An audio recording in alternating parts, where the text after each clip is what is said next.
Hey everybody, this is Perch. A few days ago, I'm not sure when this video will air, but at some point in the recent past, I did the video talking about the Marvel 616 series on Disney Plus, and in particular the episode where we see the making of Iron Man 2020 #1.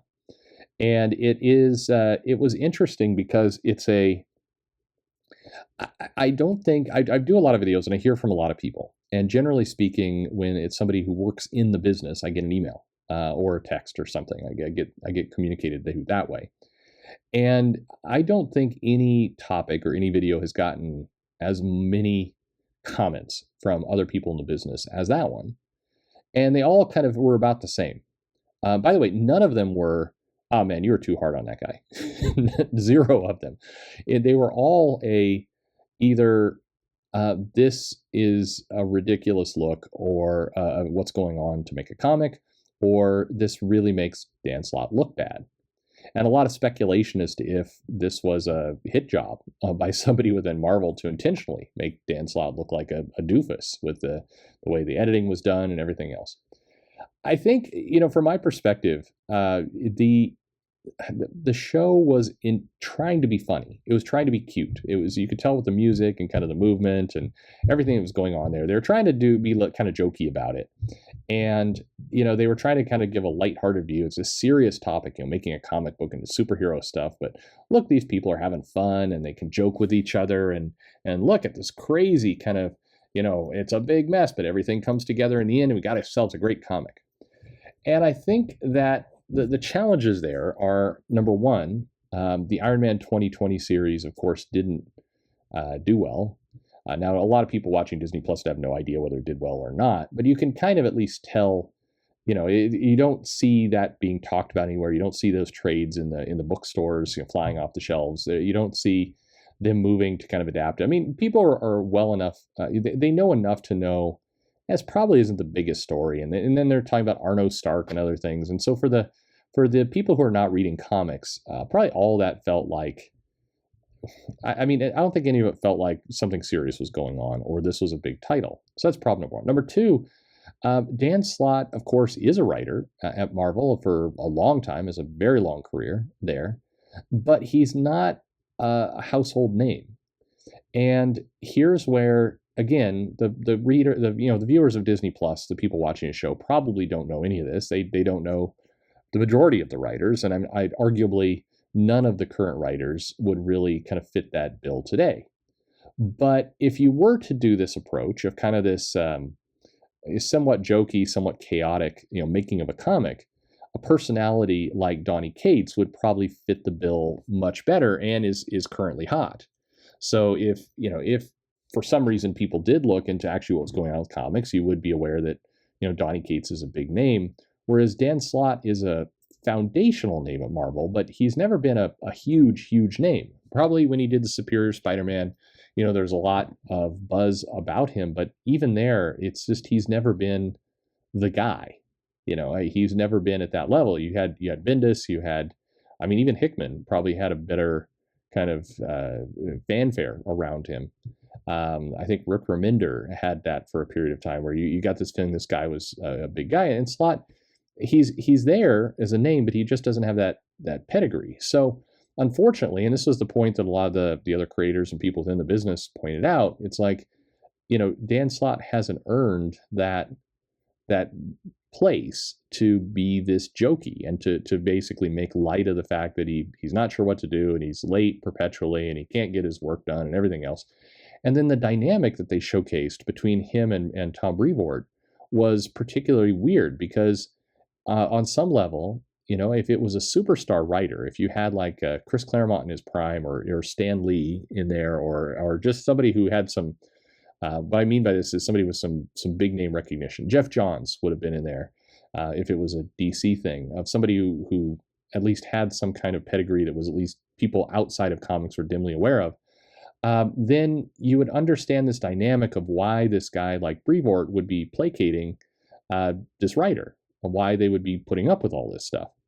But the dynamic that was shown in the show was kind of like, well, Dan Slott's kind of a flake, and he does this stuff, and his boss is willing to go on a show and kind of talk openly about the fact that, He's often late on his scripts, and he seems very disorganized. And the little jokes that they would pull between the two um, felt more, I don't want to say cruel, but they felt more like legit jabs, not jokey things like, hey, I remember an interview with Stephen King, and they're going, what do you do when you don't have an idea? And King's like, I don't know, I don't get ideas all the time, and ha ha ha ha, laughter. And it works because King is a really known name, and he's big, and so you would understand completely why an editor would put up with that. You'd understand that with a J.K. Rowling or somebody who's kind of at that level. But with this, you have kind of this no-name guy. It was unclear. A couple of creators said it came across in this way like Tom Brevoort was his boss, and he's kind of his boss, but he's kind of not his boss either.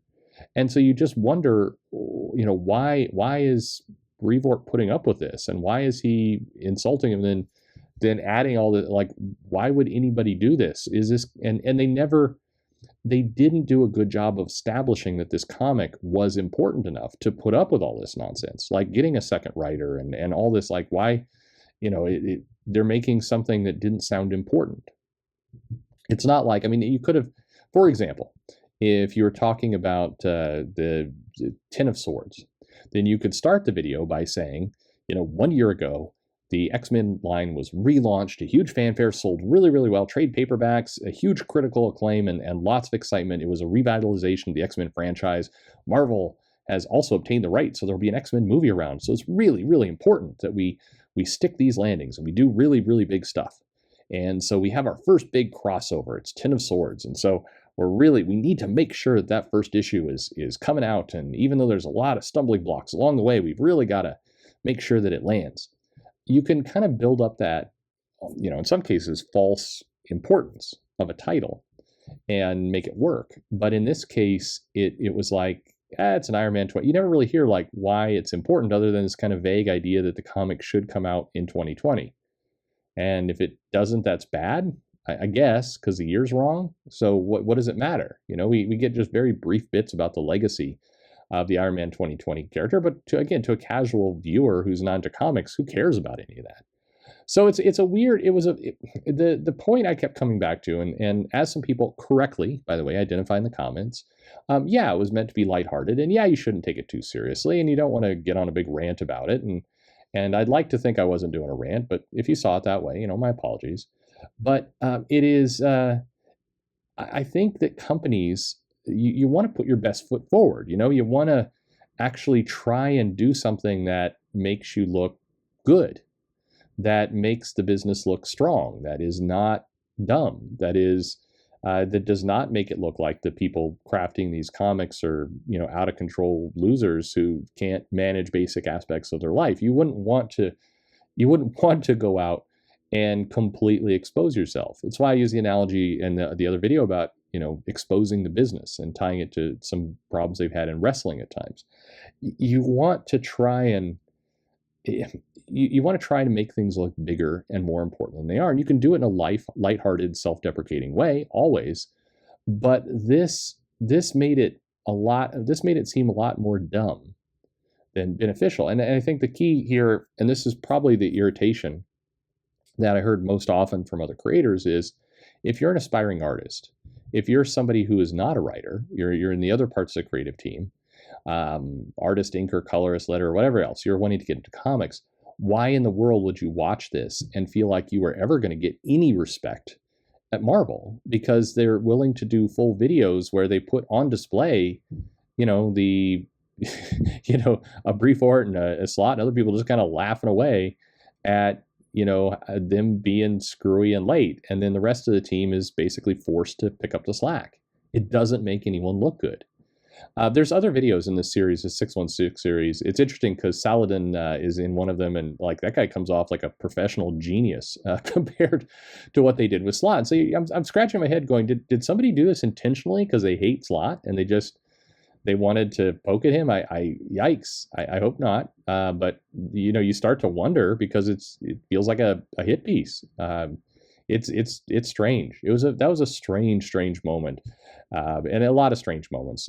Complete with, I didn't put it in the original video, but you did get a little stinger there at the end where Dan Slott talks about Teenie Howard being absolutely amazing, and on what she's doing on Excalibur. So it's a weird video. But I think that the moral of the story here is that didn't do anybody any favors.